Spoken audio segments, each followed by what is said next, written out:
And welcome into the 2020 Golden Four Pack Awards, where we are handing out our end of season awards for MVP, LVP, Most Improved Player, and Rookie of the Year. We got some interesting candidates for each position. We're going to be breaking them down today. I'm your host, Ian Power, as always, joined by Matt Vitale, Frankie Santiago. Happy to be here today. How's the beer tasting, guys? I'm a fan. It's pretty much what I expected, though. I haven't had this beer before. I did pick it. We are drinking Pils Mafia. Very appropriate for the show. Yeah, beer of the month now instead of beer of the week, because we are no longer doing weekly shows until next season starts to get a little more into the swing of things. So, yeah. I think this one's a solid one. Light and easily drinkable. A summer crusher, some might say. Yeah, this is by Thin Man out of I kind of want someone to go back and just count how many times Summer Crusher is used to describe a beer. I know it's tongue in cheek at this point, but yeah, it's not. Yeah, it's not bad. It's not bad. I've never heard of this beer before. I don't even know who brews it. It's Thin Man out of Buffalo, so it's not just like them piggybacking the name, and they actually are a Buffalo local brewery. Sure. I mean, you got the table breaking on the can and everything, so I'm a fan as well. Solid choice, Frankie. Light news day, seeing as we are no longer doing injury news or anything like that, given that the fantasy season is over. Two big ones.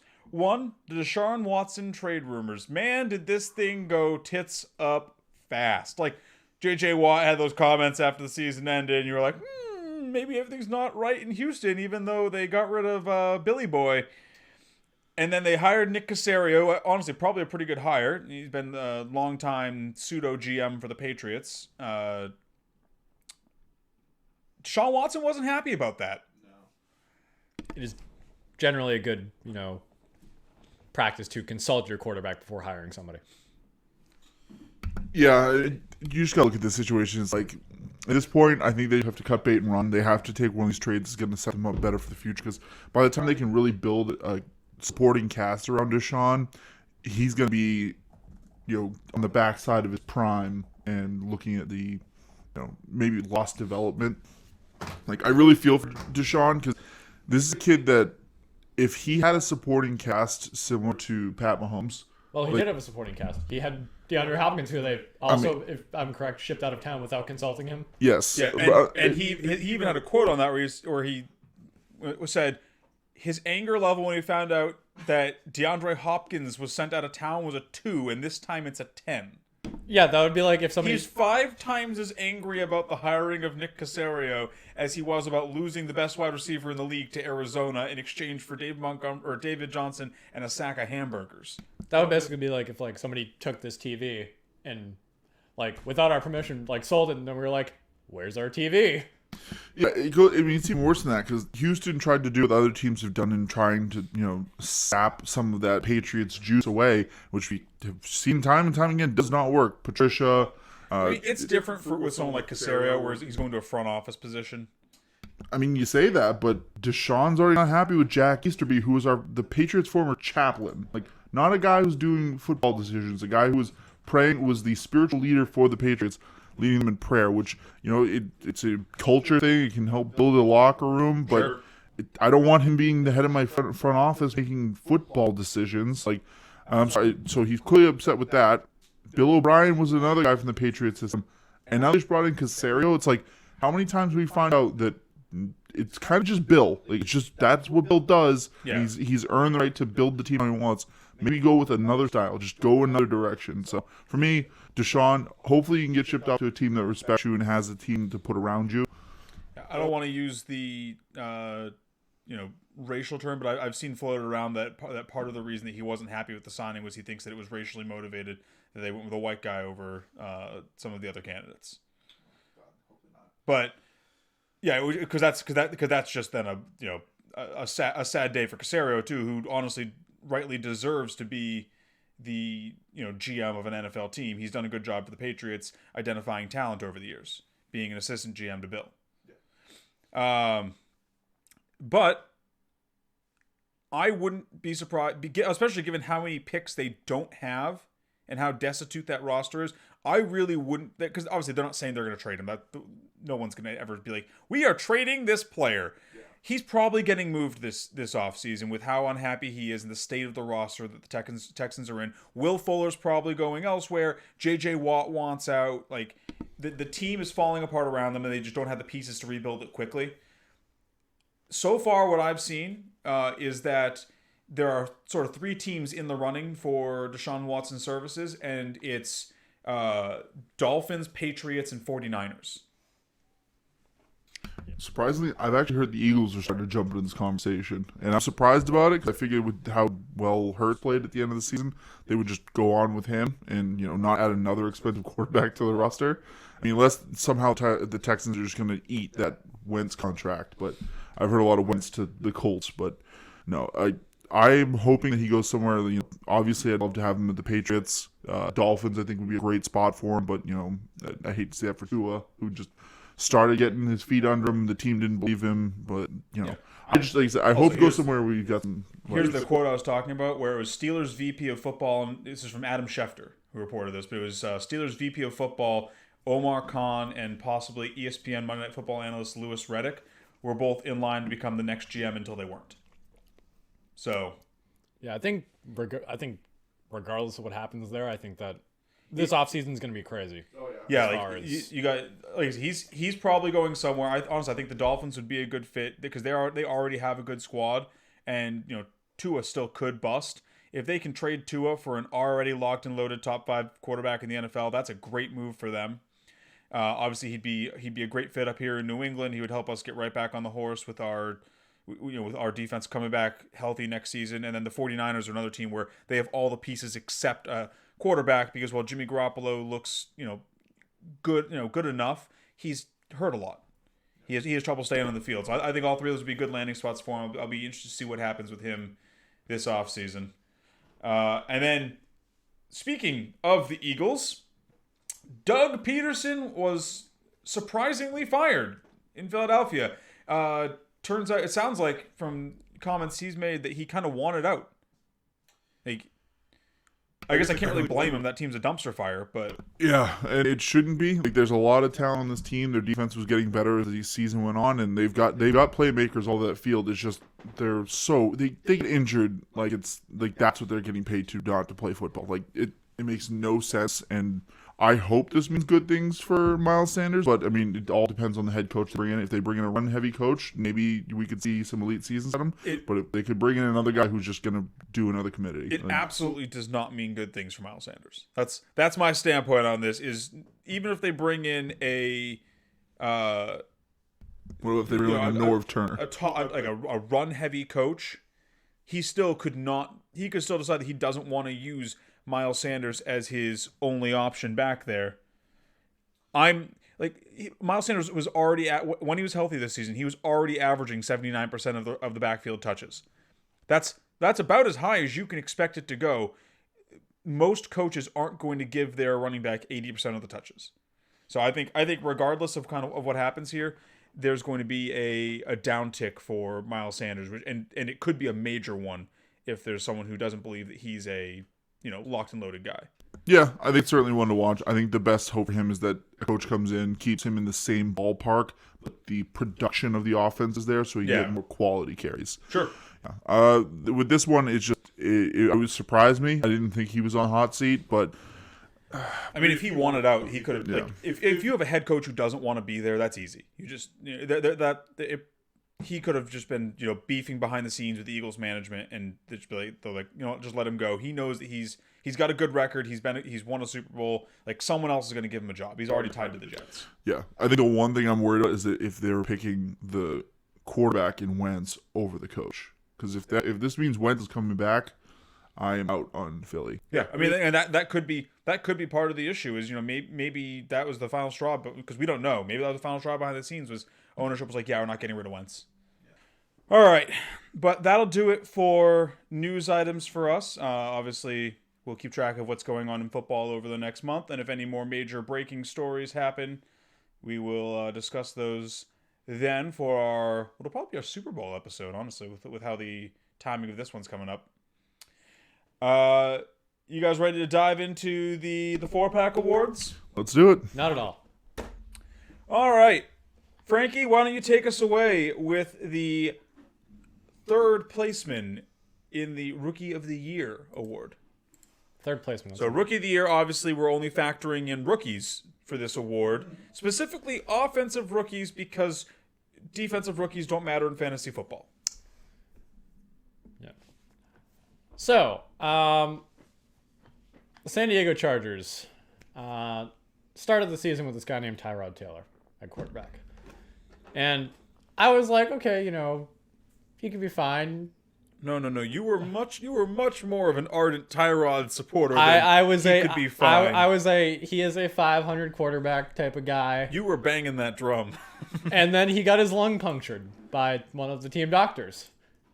And then this guy named Justin Herbert came in. Yeah. And, first game, he goes out there, throws for 300 yards, touchdown, a pick, kind of looks like a rookie, maybe a little bit more yardage because he had a lot of weapons on that team. And then he didn't really slow down at all. Yeah, he kept booming until he hit the Patriots. I mean, 15, 24, 27, 38, 23, 23. And I mean, it just goes on. Just to list some of the records that he broke as a rookie quarterback. Rookie passing touchdown record. Yep. Completions record. Most 300-yard games. Most 2-touchdown games by a rookie. I'm pretty sure there's several more in there. Yeah, second in yardage. It's just, I mean, I'm happy that, he got his time in the sun. I think that with the way that team is built, I mean, Austin Eckler hopefully is healthy next year. And, I mean, they're going to retain a lot of pieces to the offseason, I would imagine. Their defense is looking great.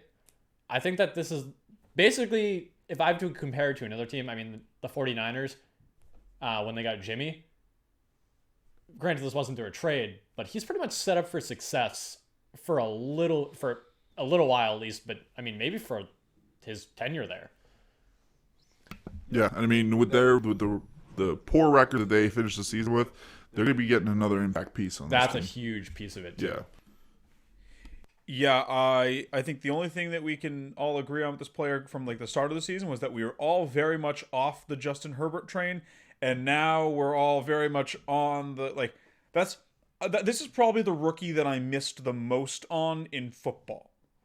Because I like Justin Jefferson. He was a very common best ball target. I had almost no shares of Justin Herbert in best ball or redraft this year because I just did not believe in the kid. Even when he popped off in week 2, I was like, it's flash in the pan. He's gonna come back down. And then he never came back down. We really didn't know what to expect going into fantasy because they said that they were going with Tyrod to start, and I mean, granted, you guys weren't happy with it. I mean, I wasn't happy about it, but I wasn't like, oh no, you got to play Justin Herbert. I thought it was dumb because Justin Herbert was described as a guy who didn't really have a lot of room to grow because he was already just kind of an NFL caliber quarterback, and just whatever he came in as is what he was going to be. So I was like, why are you just start him? Start your average quarterback and see what you get. I mean, I'm happy the way everything turned out the way it did. Yeah. I mean, it's kind of nutty that he came out as our number 3 pick for Rookie of the Year. The only reason he did was because there were just 2 other rookies that had just phenomenal seasons as well at their respective positions. But the bronze 4-pack award for Rookie of the Year will go to Justin Herbert, who we look forward to his future with great interest. For sure. Vitaly, take us away with number 2, the guy who you ardently fought for to be number 1. Yes, he will be number 1 in this ranking in my heart. Mr. James Robinson of the Jacksonville Jaguars. This guy was on zero radars, mainly because Leonard Fournette was still there. And we were all expecting him to have a solid season. In the mid-rounds, he could pop off or he could just be injured again. Then he gets cut. And we're like, all right, who's going to be the guy? And we're trying to all figure it out. And no one really ever gave James Robinson a sniff. Week 1, he comes out and drops 90 yards. And we're just like, okay, I guess it's him. And if you were a guy who just went in hard, grabbed him right then, you never had to look back. He was an RB1 for the whole season. And I think the most impressive thing about it was he played well against good defense. 94 yards against the Steelers, 159 and a touchdown against Cleveland. Against Miami, who was one of the better defenses this year, he torched them for 129 and 2 touchdowns. Like, this guy was the RB7. He played 14 games, and he set a record for undrafted rookie running backs with 1,400 multi-purpose yards. This team wanted to use him. They used him. They put as much work on this kid as they could, and he produced. Like, Sure. We've seen before with guys like David Montgomery last year. He was getting the usage. He just couldn't get it done because their team was bad. But arguably, the Jags were worse this year. They were trying to lose. They wanted Trevor Lawrence. They wanted that first overall pick. And it showed at the end when he probably could have played in Week 17. They just decided to bench him because he was playing too well, and he could risk that first overall pick for them. So, I mean, for me, this guy was a clear-cut number one just because of how valuable running back is. The guy who we have number one, I won't spoil it, but I think it's pretty obvious for if you're paying any attention to Instagram or anything. Just like it was the clear-cut number one.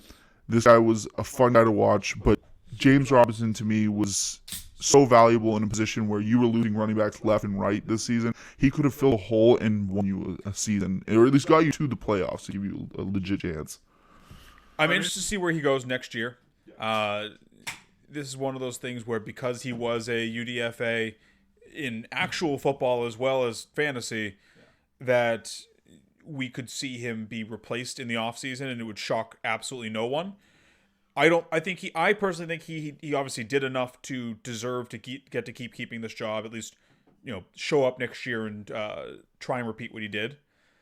But I just, because I've seen it before, I do get hints of Zach Stacy with this one, where he just has the bonkers season and then fades into oblivion. I forgot Zach Stacy was a person.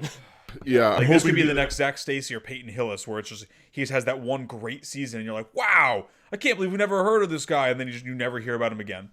Yeah, that's the big thing that I'm worried about, is that they had such great draft capital going into this upcoming draft that they could just draft a high-profile running back in the second round with that high pick, and we just say goodbye to James Robinson, and then hopefully he lands on a team that'll use him.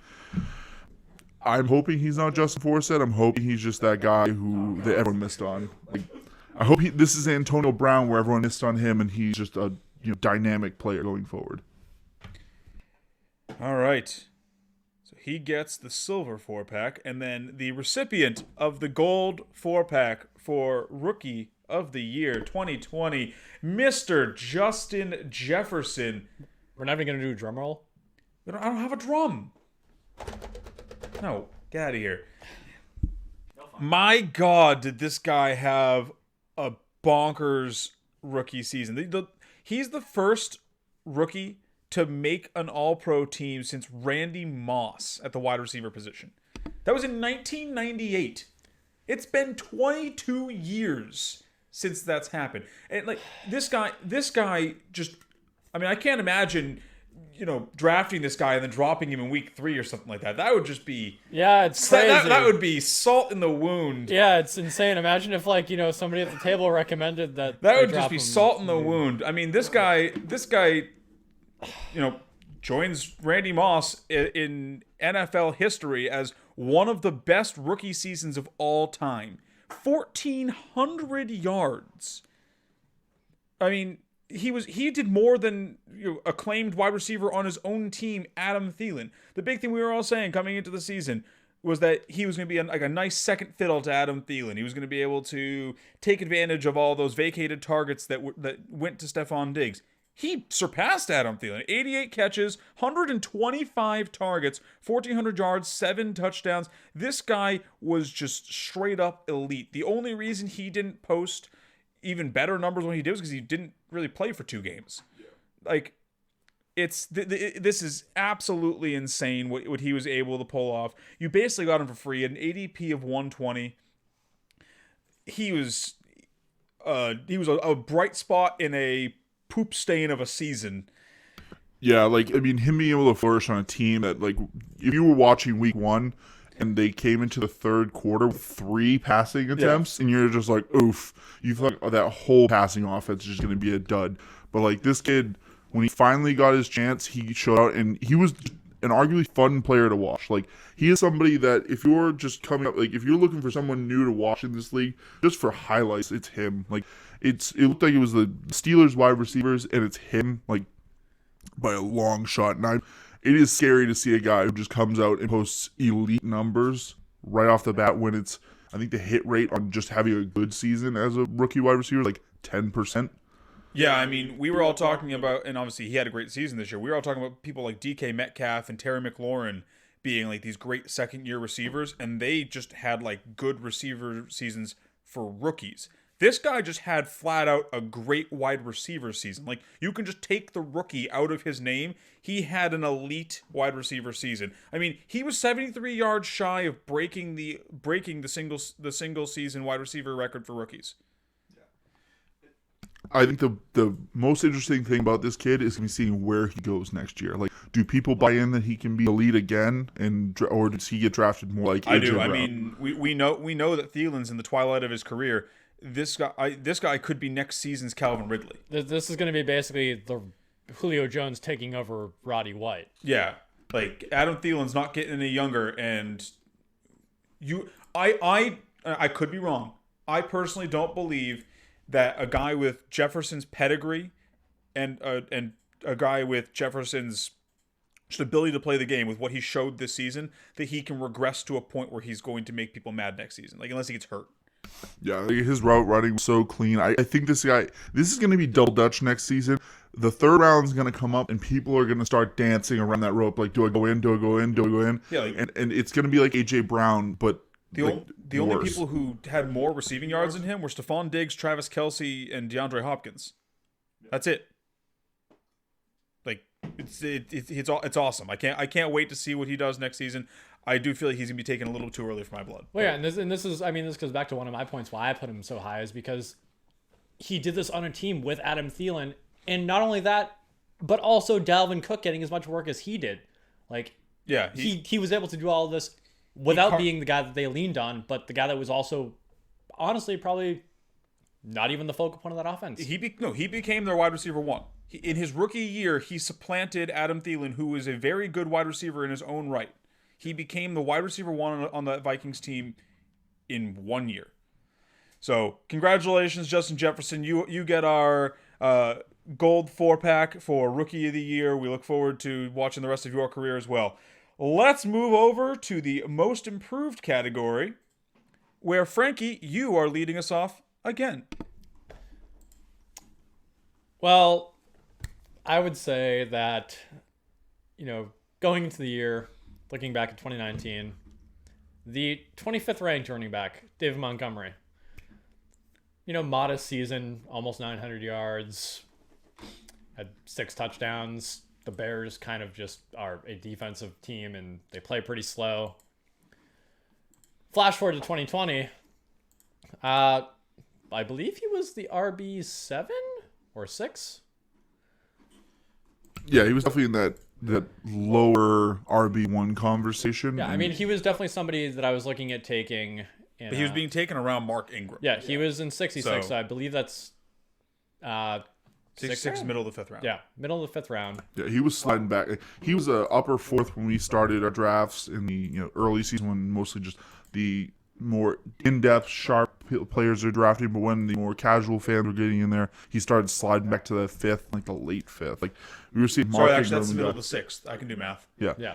Yeah, like I said, he started in like the back of 4th, slipped all the way into the 6th, and he could have been a great steal for a lot of people, especially. Yeah, he was. I mean, looking when we were doing our drafts, he was definitely something that I was looking at. Like, he might get, 1,000 yards and a couple of touchdowns, and he did exactly that.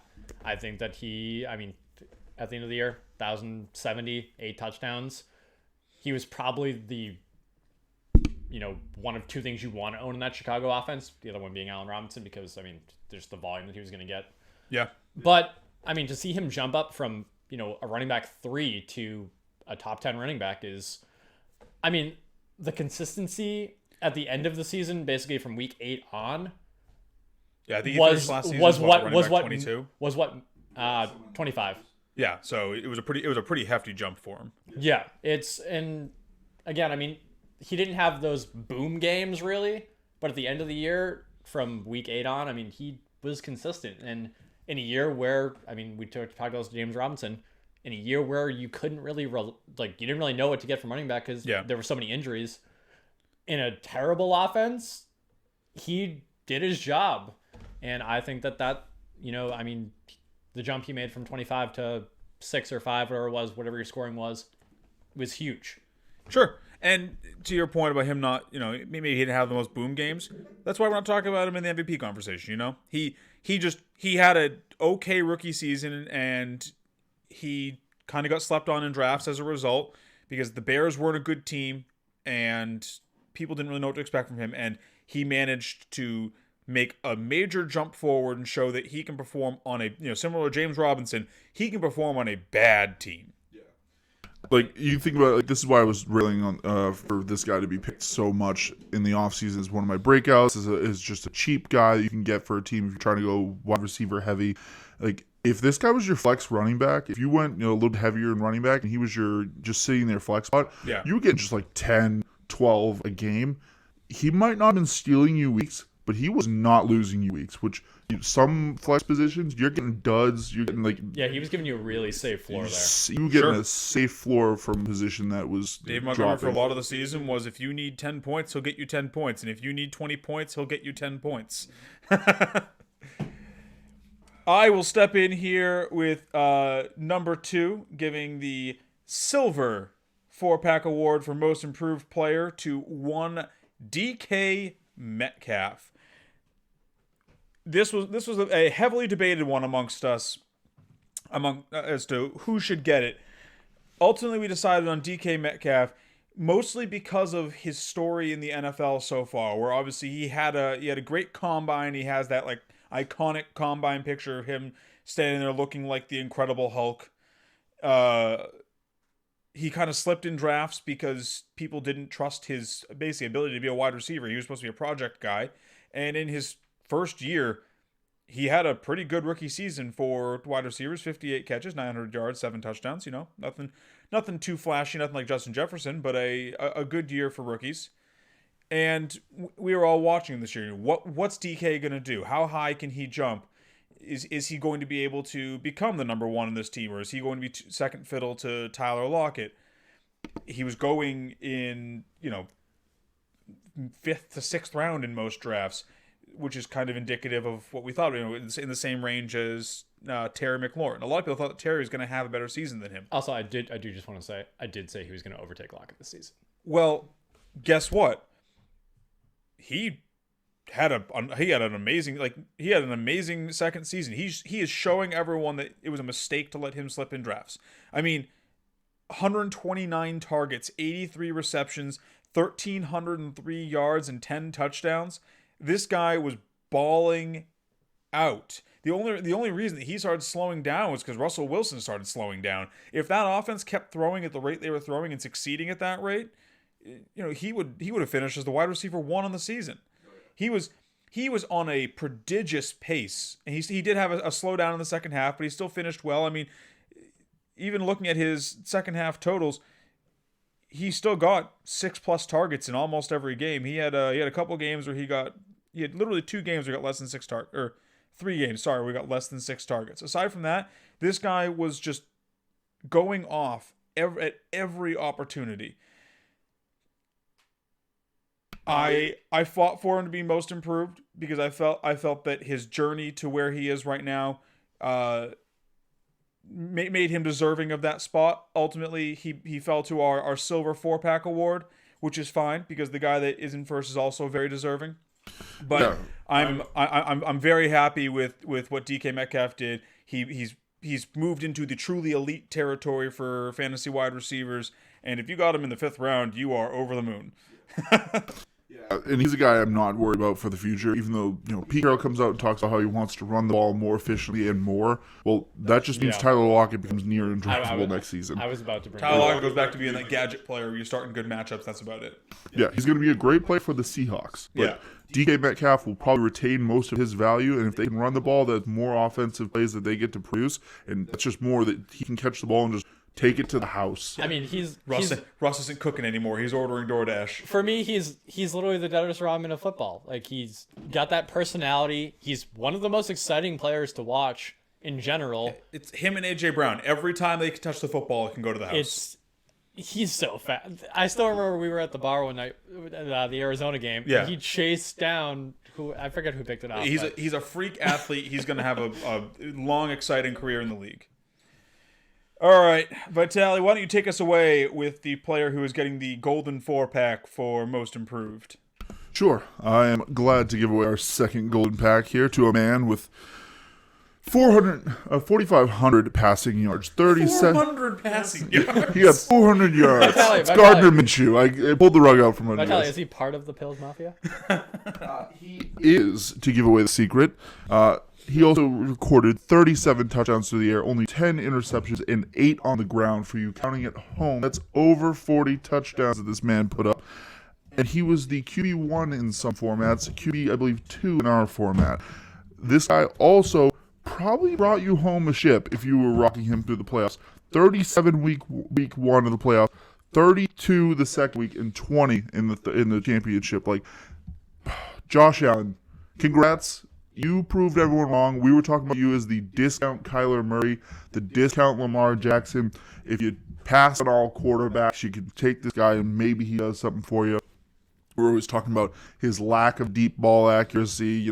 We got Stephon Diggs, but can he actually get the ball to Stephon Diggs? Apparently he can do it a lot. So this guy was everything you wanted in a quarterback. He had the rushing floor to keep you from getting too many of a very little dud games. Yeah. He popped and was in the MVP, just regular MVP conversation to start the year.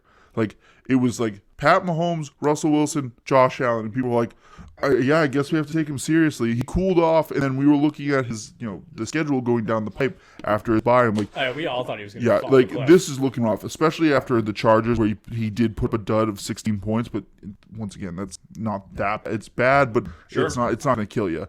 But then after that, he just cooked for the rest of the season, and like I said, he probably brought home some chips. Like, this guy, his QBR was great, and I'm a value guy, and I am a proponent of drafting late.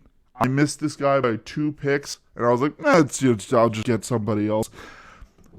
I have been kicking myself all season that I didn't have him because I could have started off so hot and I could have finished so hot with this guy. He was this season's Lamar Jackson. He was an explosive quarterback who went real late, and if you got him, you were in a real good spot. I think the biggest reason for me where I kind of acquiesced to you guys as to make him the number one is, similar to DK Metcalf, this guy's growth over the 3 seasons he's been in the league. I mean, he came in, people were like, why did the Bills draft Josh Allen? Like, everyone was passing on him. He was considered more of a, running back than a quarterback. Like, this is what the Ravens wanted Lamar Jackson to be. Like, his first season in the league, he completed barely half his passes, got 2,000 yards. 2 seasons later, he's completing 69.2% of his passes for 4,500 yards. I mean, he went from having a negative touchdown-interception ratio to almost 4 times the touchdowns to interceptions. Like, yeah, this guy has shown some amazing growth over a 3-year career. He shows that you can teach people to throw the football, it turns out. He seems like a likable guy, too. The Bills are a fun team. If I wasn't a Patriots fan, I'm just taught to hate the Bills. I can understand, like, the Bills are a fun team to root for. Like, well, and I think the most important part is too he wants to be where he is. Yeah, like, he's come out and said, like, I love being in Buffalo. I want to. Sure, they've got an amazing fan base out there. Yeah, like he's a likable kid. He's done a ton of growing in his career. Like, can't be happy enough for the guy. Yeah, and for my own personal rankings, I had Stephon Diggs as one of my other most improved candidates, and just seeing these two guys work together in the locker room culture that they're bringing, like, we thought Stephon Diggs was a cancer in the locker room. It just seems like I've always been a Diggs fan. Yeah, like, there was like the reports coming out of Vikings camp, and like when that was breaking up, it seemed like there was just friction. You were worried, like, is he just another OBJ where he's going to go there and just, if he's not getting the ball, he's going to be toxic? Yeah, he starts playing elite. Even better than he was on the Vikings with Josh Allen, and people, like, the fans love him. He is now just, like, considered just a growth in that locker room. I'm loving to see this, and I want to see how cancers are also growths. Yes. I just remembered I was in New Orleans for that Vikings Saints game where Diggs had the go-ahead touchdown. That was Sure. just throwing it back there. It was a fun season to watch. Let's take it to a less fun category now before we get to MVP. These are your losers. We're jumping over to the least valuable player or loser valuable player. I don't care what you want the L to stand for, as long as it's something bad.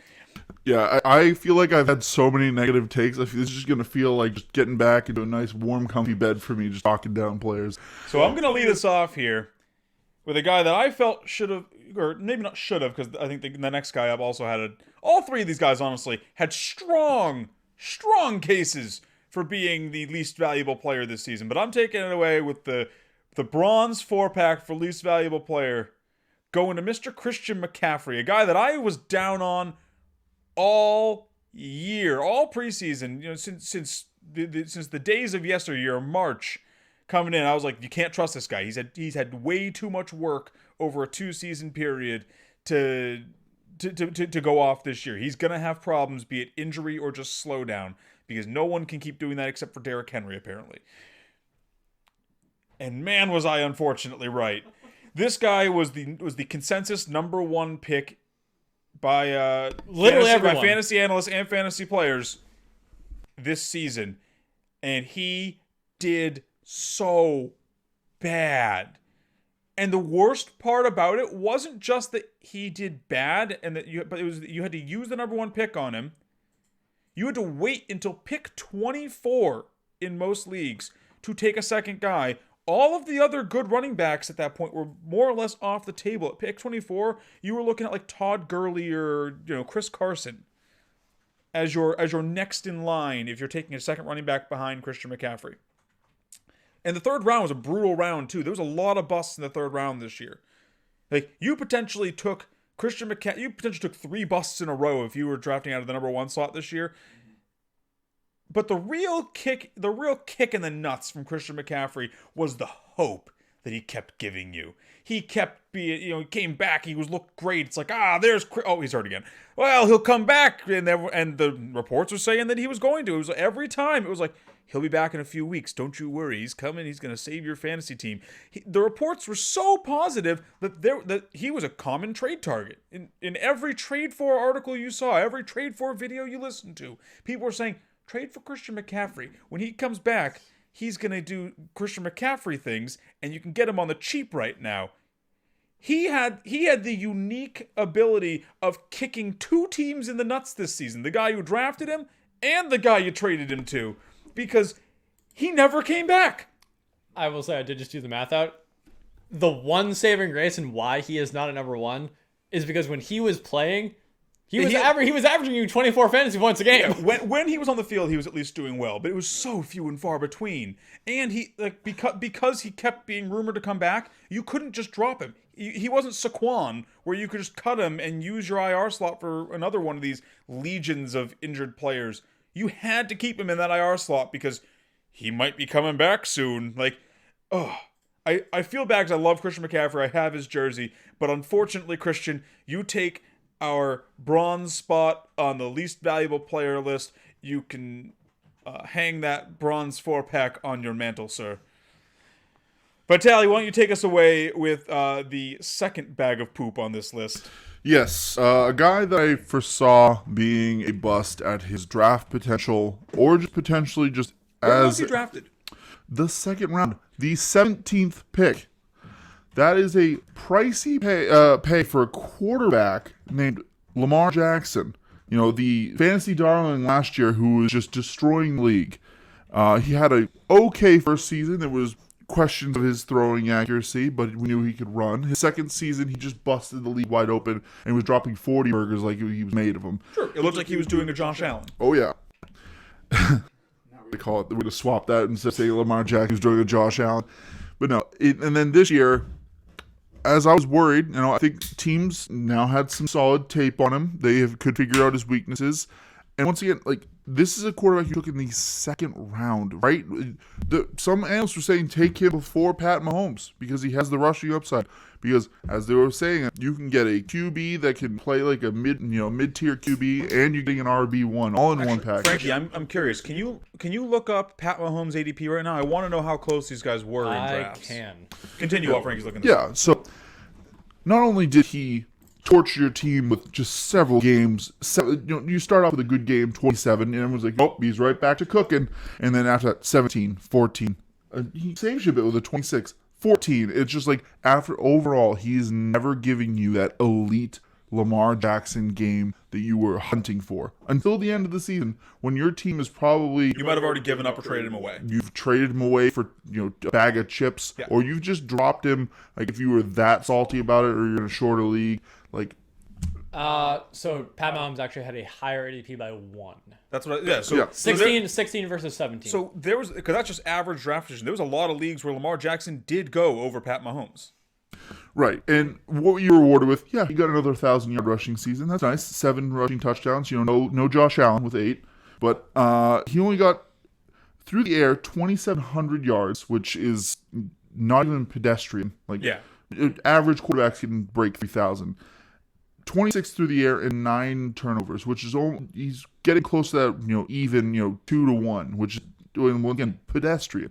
Like, the other part that killed it is, one, he was killing a lot of fantasy stock players you love. Like, he's been a high pick on Mark Andrews. Andrews, Hollywood. Like, these were guys who were hoping that we're going to take that next step forward with Lamar Jackson and the passing game that he was starting to develop. But he took a step right back to his rookie year. He was inaccurate. I mean, it's only what was his percentage? 64% through the air. Like, and the thing that really killed you, which it's gonna be a similar narrative to our golden pick, was he was still playing just well enough. Just giving you enough to like, well, I'll get through next week. Next week will be fine. Next week, the farmer's commercial with the dollar. Like, you gotta be faster than that. Exactly. So you're just sitting there, just like hoping and hoping. And I'm guaranteeing that somebody who, if you were just looking before the bye, you're like, it's not here. I'll trade him to a playoff contender who can hopefully bounce back with them and get something back to save my team. You trade him away, and then what does he do to you? 26, 34, 30, 21, 25. So you're just watching someone else dance to the playoff and maybe even a championship with him after he burned you for 11 straight weeks. You're in the 20s for Lamar? Okay. I'm going to do you better. I'm just going to jump right into this next guy. I will say, just as a final note on Lamar, the biggest thing that killed him was his lack of yardage and passing touchdown regression. Because, honestly, his rushing total was basically what we expected it was going to be. That wasn't the letdown, but he dropped 10 touchdowns from year to year and, 400 yards. Like, that's just... He somehow had less passes than in 2019 when they had a, record-breaking poor season for passing. Yeah, like I said, if you look at this pre-bye, he is just, it's not there. The only reason he's our silver. Yeah, the only reason he's our silver is because he saved you in the after the bye. Yeah. That's it. Now let me know who didn't save you. I'm just going to point to the wall and it's on my tally screen. No, it's not. Well, no, I'm saying. You notice that we changed the jersey that was on the wall. We put someone up there who was actually deserving of it. Yeah, we made a collected decision. Yes, I do. But Ezekiel Elliott, as a Cowboys fan and as just a football fan in general, woof. I cannot be more disgraced by a player disgusted than I have been. No. Disgraced as a Cowboys fan. Yeah, I'm saying, would you also say disgusted? Yes, I'm disgusted. I am appalled, actually. How many negative D words can we use to describe this season? Deplorable. That's another good one. Okay, so let's roll this back. The reason he is our Are you downtrodden over his stats? The reason he is our gold 4-pack winner for the least improved player is because Zeke was the consensus number 2 running back. 3. Well, by Fantasy Pros, consensus 2. Oh, I thought he was 3. Okay, so he was going higher than Saquon. Yes. Yeah, he was doing with Saquon. There was definitely some leagues where he was going above Saquon. But, he starts with, the hot 24, which is fine. Making you feel good right out the gates. Gets 16-11, but, Dak was balling out of his mind at that point. But then Dak gets injured. He puts up 12, and you're like, okay, they're getting used to an offense without Dak. That's going to happen. puts the 22 up. You're like, okay, that's cool. From that point on, 4, 5, he has one double-digit game. Over the course of the season, he averaged 10.64 fantasy points per game. You can't even use the argument that he was on a bad team because there were plenty of running back season on bad teams who had great seasons, like David Montgomery and James Robinson. I was going to say Tony Pollard. In week 12, he didn't even manage to score 2 points. Yeah. I cannot begin to describe as a person how does a player drop off so bad? That contract's just so heavy it makes it hard I to don't run. want to talk about it. Me and him already have talked about the front office's poor decisions. We're going to table that for another day. Maybe had to carry Amari Cooper's bad contract too. Amari Cooper was actually, not a bad player through the stretch. I mean, he was terrible. Frank's but trying to rationalize those contracts now. No, but Zeke, He's in the denial I'm stage. yelling at you, Zeke. I am so disgusted at your performance as a player. And I'm not even going to use, we didn't want to play under Mike McCarthy as an excuse anymore. You have no excuse for this. We intentionally gave Frankie this player because Frankie is a diehard Cowboys fan in addition to being a Zeke manager for many years. So this is just like extra salt and lemon juice in the wound for Frankie. He topped 100 yards twice this season. Yeah. As the number 2 consensus, I don't get it. Yeah. No, I don't understand how a player falls off this hard. Like, I had Lamar Jackson as my number 1, and then you guys argued the case for Zeke. I was like, no, you guys are right. It's Zeke. And on top of that, Lamar Jackson, he didn't have a great start to the year. He finished decently strong. But Zeke was getting outplayed by Tony Pollard. It's almost like they had a better running back on their team, and they paid Zeke anyway because Jerry wants to sell tickets, not win rings. I think that Zeke is the OBJ. But Zeke's got to eat, right? Well, no, Zeke is the OBJ of running backs. Maybe Zeke's been eating too much, and he needs to stop eating a little bit. I've come to the conclusion that Zeke is the OBJ of running backs. If he's not having fun, he's not going to perform. And Zeke, he should get used to not having fun then, because that Cowboys team's about to get bad. With the great displeasure I have, I am personally bestowing you with the Golden 4-pack for the least valuable player of the 2020 season.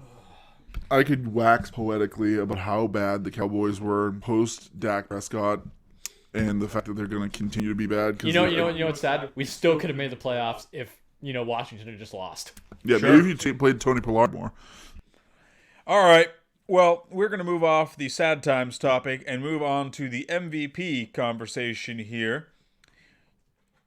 In direct contrast to the LVPs, these are 3 players who all balled out, each in their own right, could have been number 1. It was a tough race. We had a couple guys that we wanted to mention, honorable mentions like Derrick Henry, who just didn't quite make it into the MVP conversation because of how good these 3 players were. Vitaly, why don't you take us away with the Bronze 4-pack award for the MVP conversation? To remind Frankie what a good running back sounds like: 1,500 yards, 16 touchdowns on the ground, 361 through the air with another touchdown in the air, Mr. Dalvin Cook. He cooked and was paid back fantasy managers that had a lower pick in that 6-7 range, because you guys like Alvin Kamara, CEH were climbing up there. Derrick Henry, you could go back and forth. Personally, in our draft, I believe he fell to 7 or 8. No, he went at 6. He went at 6. No, Derrick Henry went at 8 because I have him. No, I was talking about Dalvin. Oh yeah, Dalvin was 7. Dalvin was 7. Dalvin was 7. Sorry, yeah, you're right. 7. So this is a guy you could have gotten unrelatively cheap, and he paid you back tenfold. Like, you could have gone him and then into another quality running back right there. Aaron Jones. Him and Aaron Jones right there. Boom. And you've got guys who are scoring touchdowns at the wazoo. Like, or him and Devonta Adams. For those of you who... or him and Travis Kelce. Yeah. Like, there was so many great options you could have stacked him with because you got to pick him later. That's one thing I love. Like I said, I always love value that you can get where you get an elite player at a depressed price because everyone's scared. He's just going to play 12 games and explode, which I'll say it. I was a proponent of that. It's what he does. He takes the fantasy playoffs off. He played this time, and he played well. 18, 24, 15. He didn't kill, but if you got to play this man in week 8 and week 9, you won those games. Sure. 47, 38, and this is just basic bare bones half-point PPR scoring. Like, he scored for 3. He scored for 3 players those weeks. Yeah, like he covered so many positions, and like he was just consistently good, consistently getting like his carries after the bye once he was over that injury. 30, 22, 30, 27, 18, 32, 22, 24, 15. Like he was getting elite usage like he deserves. We've always said for this guy that the only thing holding him back was injuries, and when he finally played a full season, he was going to blow doors. It happened. I mean, he missed 1 game, but missing 1 game is generally counted as playing a full season in this industry.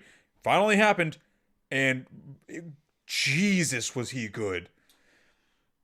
Yeah, I thought he was going to be my consensus pick for the MVP until I really dug in. And I realized that there were some other players who were just bonkers better than him. But like, it was him and Derrick Henry, and then you were just sad. If you didn't have Dalvin Cook or Derrick Henry, you were like, well, I guess I'll die.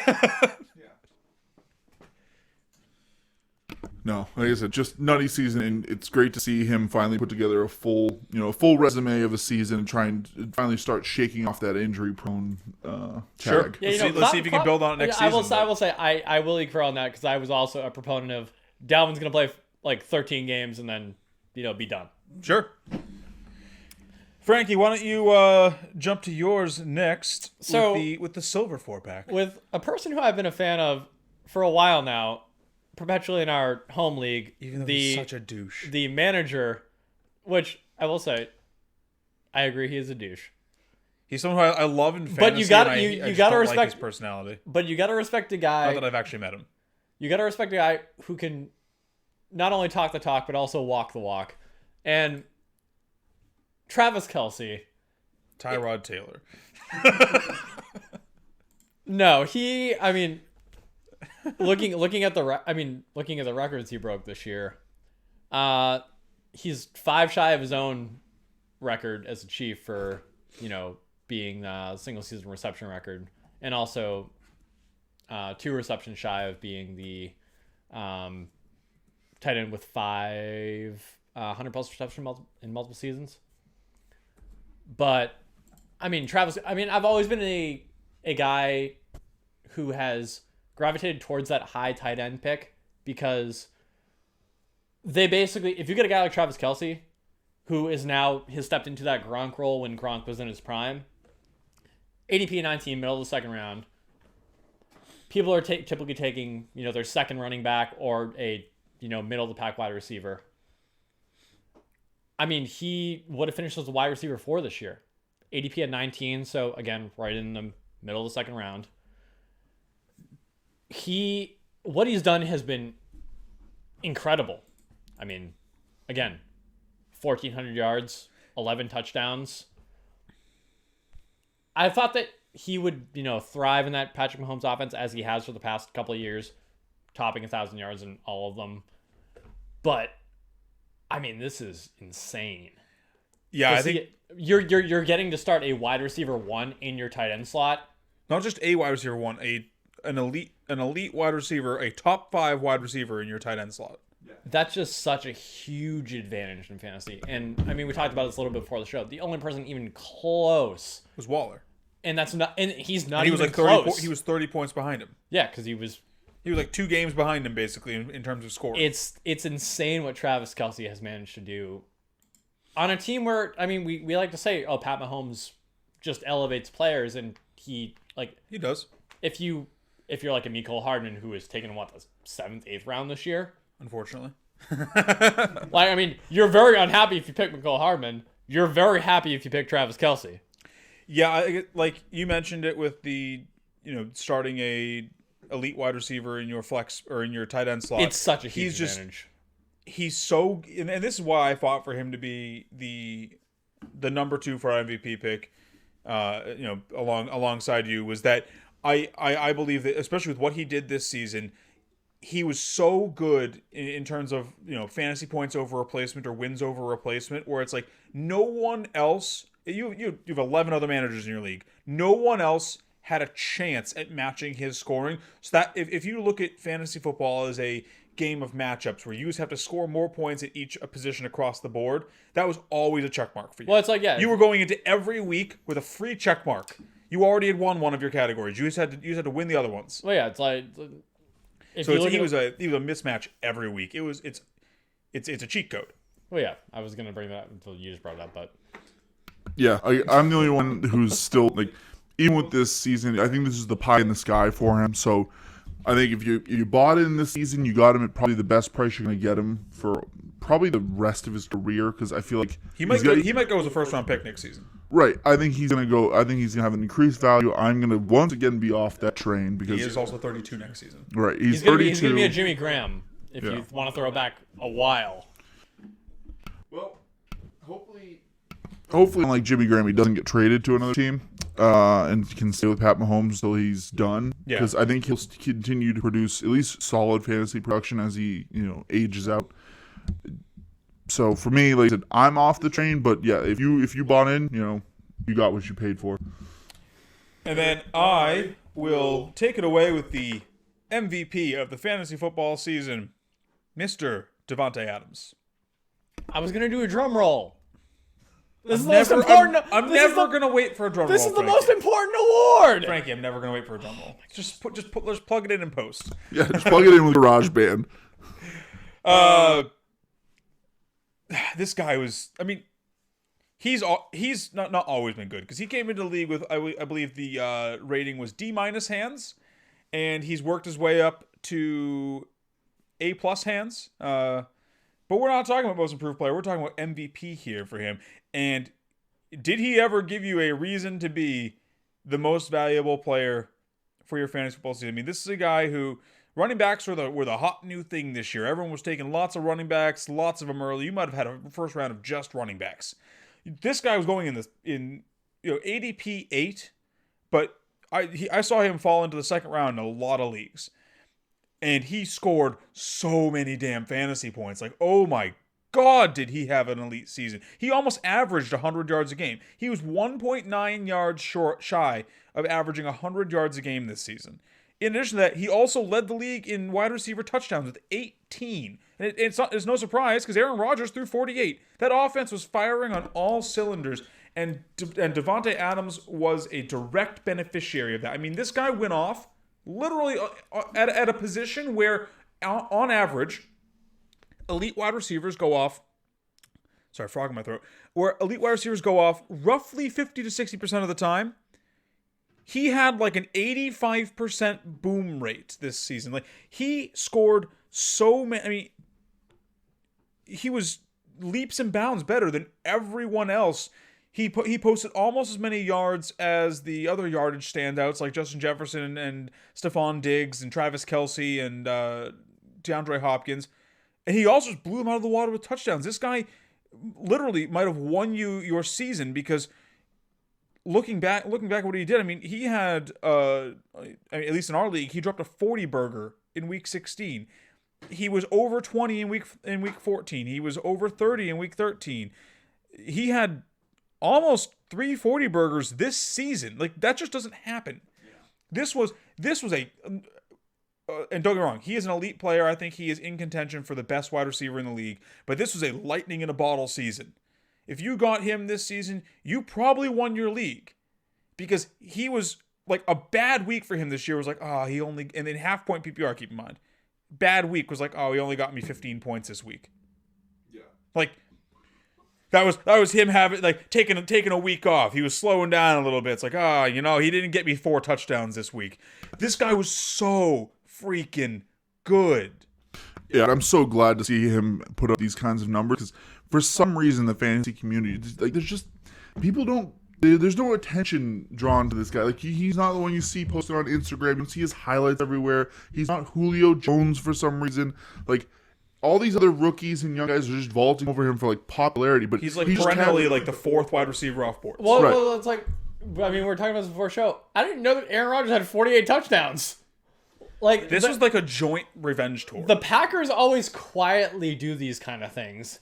And it's kind of like when Drew Brees was, like, in his prime, and, like, he was putting up numbers, but like they're just I feel like the energy is just very quiet. So it's also because it's been a while since Rodgers has done this. Rodgers used to do this every year, not 48, but like, going back to the Jordy Nelson days, 2016 and before that, he was always this, top 2, top 3 quarterback, always throwing up elite numbers, and his wide receivers always benefited. It had been a while since Rodgers had done the Rodgers thing.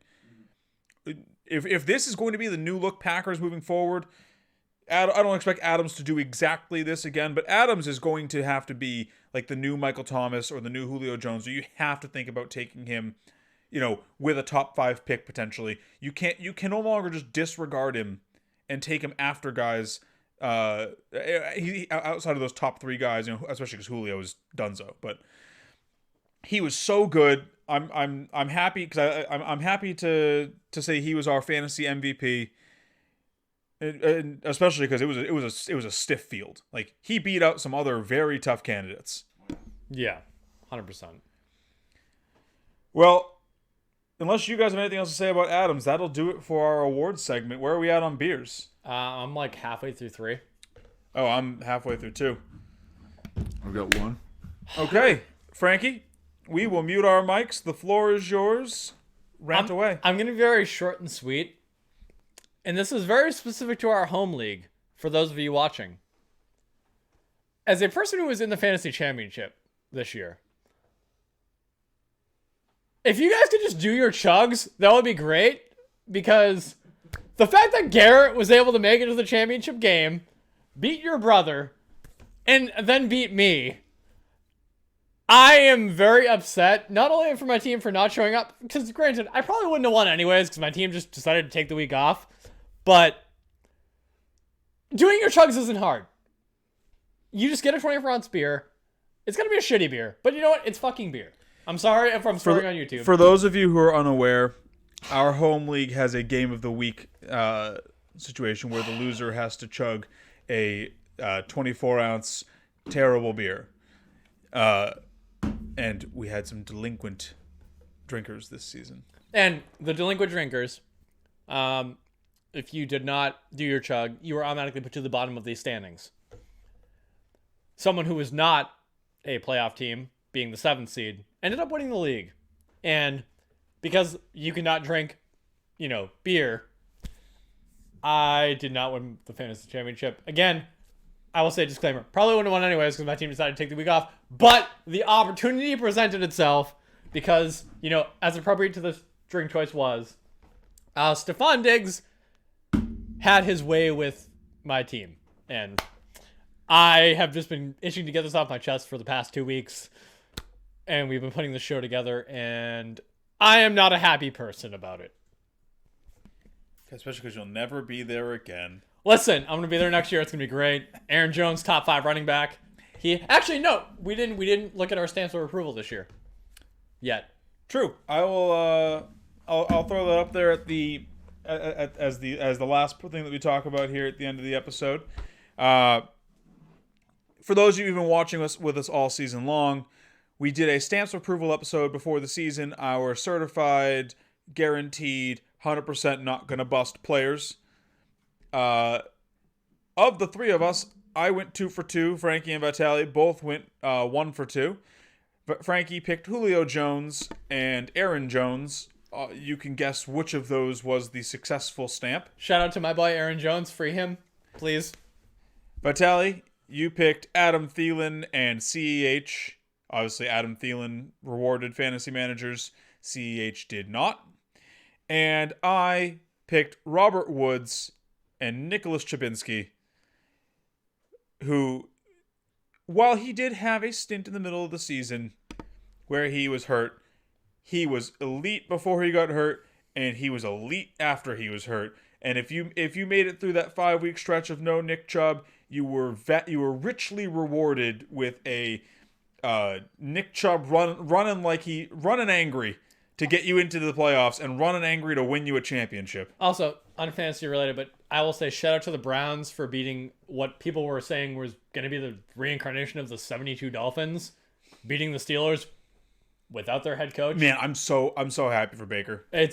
I'm happy for Stefanski. I'm happy for Baker. I'm happy. I love so many players on that team, OBJ notwithstanding. I want them to beat the Chiefs this week and just keep the gravy train rolling. Like, especially if we can get like Bills Browns AFC Championship game, that would be amazing. Shout out to them. I'm gonna give them an honorary 4-pack, gold 4-pack for beating the Steelers. Real football. Congratulations goes to the Browns, who haven't had a playoff win since '94. But with me having the most stamps correct, that means that going into next season, I will have the 4-pack golden stamp of approval. Don't fuck it up. Oh, I will.